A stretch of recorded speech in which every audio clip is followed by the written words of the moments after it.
sot ky uvot ngrihet për të ratifikuar një akt të vullnetit mirë, të cilin Shqipërisë në radhë parë kësaj shumice qeverisë në emër të këtij vendi dhe sigurisht krejt kuvendit kur dhe nëse është mundur i takon ta bëjë sa herë vjen në kryes tema e paqes, çdo mundësi për të kontribuar për paqen. Ne, shumica kuvendore e Shqipërisë, për 3 mandate të plota me radhë, e kemi bërë zëvendësi dhe punëtorin e paqes në këtë rajon të trazuar, edhe kur kjo është dukur e madje edhe është komentuar deri edhe si tradhti. Një etiket që në fakt është i provë vendimtarëve të paqedashjes për shumë kënd që ka punuar për paqen në historinë e kësaj bote. Ne kemi quar Shqipërinë e përkushtuar për paqen deri në krye të OSBE-s, apo në kryesën e Këshillit të Sigurimit të Kombeve Bashkuara, ku kemi nderuar flamurin dhe kombin shqiptar.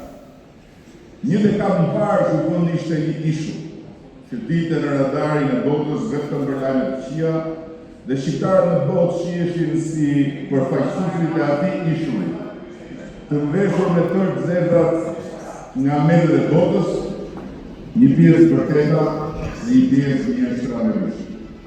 Sot ai ishull punëroheshin si turist edhe deputet të kuvendit, edhe vetë kryeministri sa herë kthehej nga shteti, është një Shqipëri tjetër, destinacioni 12 milion turistëve, me aeroportin me rritjen më të lartë të numrit pasagjerëve në Europë dhe për të disatin vit i pari në rajon, duke lënë në vend të dytë Beogradin, krye aeroportin historik të Ballkanit Perëndimor. Kjo Shqipëri tjetër u ka hequr shqiptarëve sekolldinë e emrit, që pas shumë vitesh në përkëmbje në për rrugët e Europës e shqiptojnë sot me kokën lartë në çdo gjuhë të Europës. Në Shqipëri sot, kur gola është trazuar keq dhe paqja është vënë në një presion të paparë nga katalanët, Shqipëria e çmuar ndërkombëtarisht prej disa vitesh ftohet nga personalisht presidenti i Shtetit Bashkuar, por duke antar themelues i një organizmi të ri të kombëtar krijuar prej tij me emrin Kupi Plot Bordi i Paqes.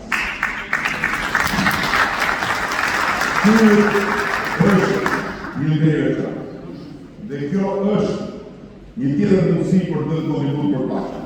Jo se ne jemi të vënë apo se pa ne nuk sillen dot konfliktet në zonat e botës, po sepse na jep mundësia të vazhdojmë të rritemi si shtet, duke zgjeruar dijen dhe forcuar vetëdijën tonë si zëdhënës dhe si punëtor të paqes, si edhe ndjehemi botërisht, si vend dhe si popull, për atë që duam të jemi në këtë botë, ku kur nuk jemi kryes, je në menu.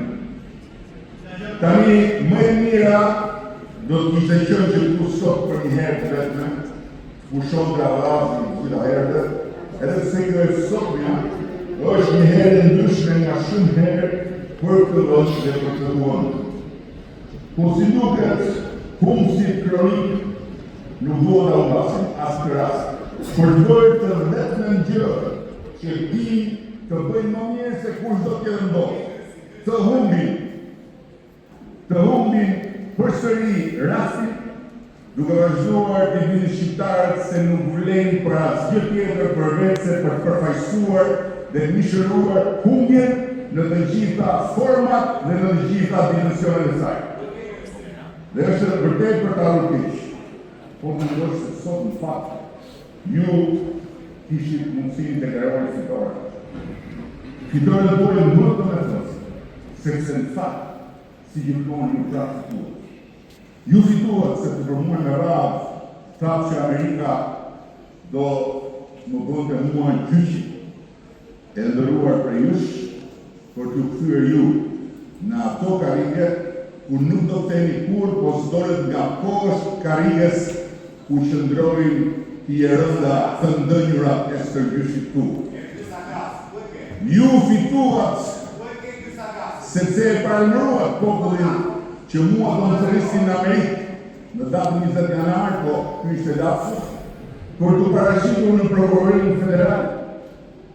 Madje ju e burosët fitoren kur festuat kërrimin me forcë të Maduros nga shtëpia e tij në Caracas, dhe ju thatë shqiptarëve se ajo ishte edhe një provë generale e ushtrisë amerikane për rëndimin e Maduros nga zyra në kryeministri që e keni fiksim 12 vjet dhe mblidheni si qindra Romero dëshpëruar për një Juliet të vetme. Nuk të mendoni se u të talët. Mu të talën ka me ju. Unë me ju nuk talën. Unë s'talën kur me fitore shule.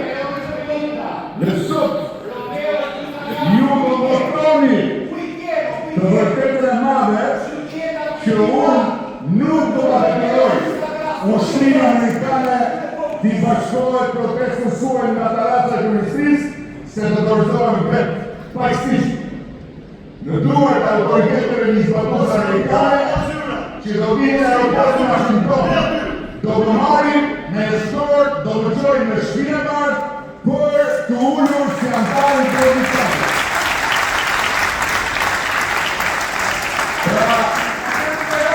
Ka vetëm një nuancë në besimin tuaj. Ju prisit fitonin me helikopterë dhe ushtrisë amerikane dhe nuk e prisit që mund të vërtetojë sa vetë. Vetëm kaq, po kjo është fitore juaj. Ju arritët të fituat dhe të herë me faljush që mbushë dynjan, duke thënë se unë nuk isha këllim prapë nuk ka stres. Po jam mësuar dhe nga rjatë pak nga pak. Edhe se pasaj mbyteni dhe raqos të mbyteni ju. Nuk ka stres. Do një shtesa